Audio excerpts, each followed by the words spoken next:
Yo, it's the people's rapper, John Connor, and these are my top 5 rap artists / producers. Y'all check it out.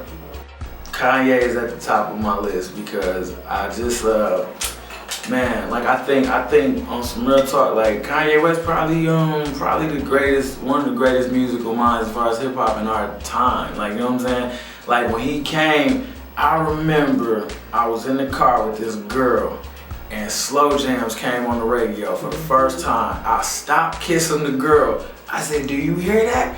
Like, you know what I'm saying? She's like, "What?" Like, I said, "Nah, stop. Like, do you hear this?" Like, you know what I'm saying? And it was like, it changed. Like, it's just progressions, the drum patterns. Like, his mind be somewhere else. You know what I'm saying? He make beats that make you be like, "I wish I thought of that." You know what I'm saying? So Kanye West, and like I say, as far as beats, like the beat to Slow Jams did that to me.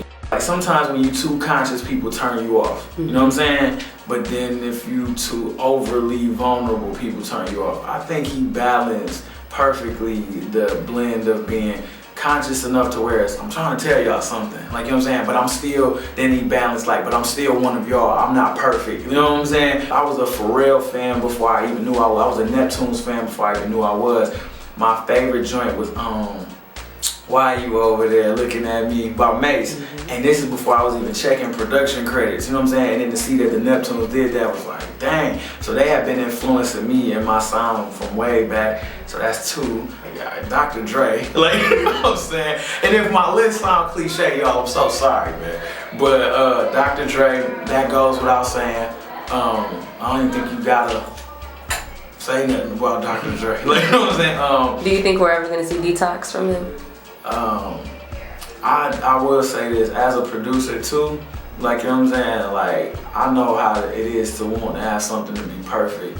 You know what I'm saying? Especially if you Dr. Dre, so he just want to make sure it's perfect. So I think it's gonna come when he ready for it. It ain't gonna come when magazines ready for it. It ain't gonna come when people ready for it. It's gonna come when he ready for it. So, and I'll be one of them people spending my $20 you know what I'm saying, to go get it. So Dr. Dre, that's number 3.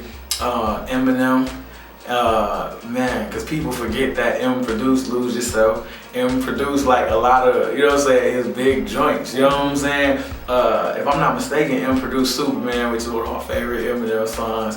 And I think Eminem, one of the greatest rappers of all time, should be on anybody top 5. Manny Fresh. So that's my top 5. Manny Fresh, Eminem, Dr. Dre, Kanye West, and Pharrell. Manny Fresh, because it was that same way. I was a big Cash Money fan, still am a fan of what they do. You know what I'm saying? When I was a kid, I used to have the army fatigue bandanas tied around my head with the white t-shirt and the Jabot jeans on, acting like I was Cash Money, you know what I'm saying? So it's like Manny for real changed the way I looked at music too, because I've always been a fan of New Orleans hip hop, No Limit and Cash Money.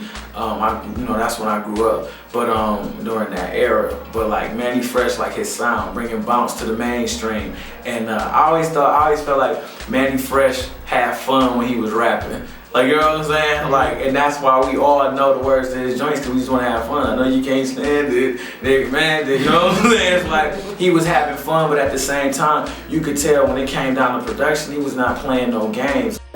From the beginning of Cash Money till about 2000, whenever the Carter one was, he produced every beat for Cash Money. He was responsible for that whole first run. One man did all of that. I Need a Hot Girl, Bling Bling, Back That Thing Up, High, Cash Money is an Army, You Keep Going, Get Your Roll On, Number One Stunner, Project Chick. You just keep, like, it's like one person thought of all of that, and that's the thing. With everybody that was just on my top 5, you could look at them and say that, like, dang, like even with like Eminem, the same person that did Superman did Lose Yourself, or you think about Kanye West, the same person that produced You Don't Know My Name for Alicia Keys is the same person that did Run This Town, it's the same person that did Flashing Lights, it's the same person that did Through the Wire. It's like, that is amazing. I just hope that my legacy as far as production and being an artist is as heavy as them cats. And I respect all producer artists, you know what I'm saying? But just in my life, those was the 5 that influenced me the most. That's what's up. And Damn, but Timberland an artist too. Yeah, Like there you go. RZA. That's a lot of them. Can y'all please put this in there? Timbo is the king of all production. So, you know what I'm saying? So that's that, man.